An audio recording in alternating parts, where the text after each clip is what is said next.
Hi friends, ಇದು ಸಂಡೆಯ vlog. ಇವತ್ತು relative ಬರ್ತಾರೆ ಅಂತ ಹೇಳ್ಬಿಟ್ಟು ಅಡುಗೆ ಪ್ರಿಪ್ರೇಷನ್ ಮಾಡ್ಕೊತಾ ಇದ್ದೆ.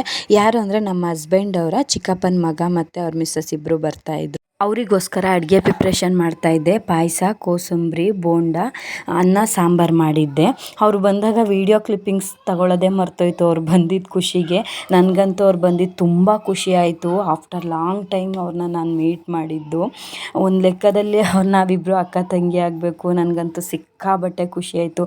ಮಕ್ಕಳ ಜೊತೆ ಅಂತೂ ತುಂಬ ಎಂಜಾಯ್ ಮಾಡಿದ್ವಿ. ಮಕ್ಕಳ ಜೊತೆ ಎಂಜಾಯ್ ಮಾಡಿ ಟೈಮ್ ಹೋಗಿದ್ದೇ ಗೊತ್ತಾಗಲಿಲ್ಲ.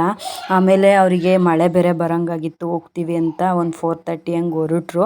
ಅವ್ರು ಹೋದ್ಮೇಲೆ ಏನಾದರೂ ಸ್ನ್ಯಾಕ್ಸ್ ಮಾಡೋಣ ಅಂತೇಳಿ ಮಂಡಕ್ಕಿ ಒಗ್ಗರಣೆಗೆ ರೆಡಿ ಮಾಡ್ಕೊತಿದ್ದೆ.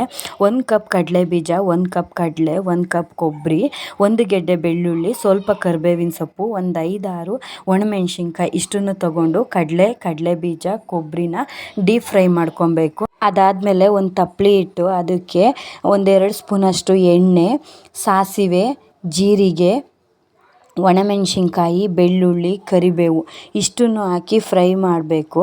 ಅದು ಫ್ರೈ ಆದಮೇಲೆ ಅದಕ್ಕೆ ನಿಮಗೆ ಎಷ್ಟು ಖಾರ ಬೇಕು ಅಷ್ಟು ಖಾರ ಪುಡಿ, ಸ್ವಲ್ಪ ಅರಿಶಿನ ಪುಡಿ ಹಾಕಿ ಮಿಕ್ಸ್ ಮಾಡಬೇಕು. ಅದಾದಮೇಲೆ ಮಂಡಕ್ಕಿನ ಅದಕ್ಕೆ ಹಾಕಿ ಹುರಿದಿಟ್ಕೊಂಡಿರೋಂಥ ಕಡಲೆಬೀಜ, ಕಡಲೆ, ಕೊಬ್ಬರಿನ ಅದಕ್ಕೆ ಹಾಕಿಬಿಟ್ಟು ರುಚಿಗೆ ತಕ್ಕಷ್ಟು ಉಪ್ಪು ಹಾಗೆ 1 ಸ್ಪೂನಷ್ಟು ಸಕ್ಕರೆ ಹಾಕಿ ಮಿಕ್ಸ್ ಮಾಡಬೇಕು. ಸಕ್ಕರೆ ಹಾಕೋದ್ರಿಂದ ಕ್ರಿಸ್ಪಿಯಾಗಿ ತುಂಬ ಚೆನ್ನಾಗಿರುತ್ತೆ. ಈ ಚಳಿಗಾಲಕ್ಕೆ ಕಾಫಿ ಟೀಗಂತೂ ಒಳ್ಳೆ ಕಾಂಬಿನೇಷನ್ ಅಂತಲೇ ಹೇಳ್ಬೋದು. ಓಕೆ, ಮತ್ತೆ ಸಿಗ್ತೀನಿ, ಬಾಯ್. ಸವಿಯಾದ ನೆನಪು ಕೊನೆಯ ತನಕ, ಆದರೆ ಜೀವನದ ಉಸಿರು ಸಾಯುವ ತನಕ.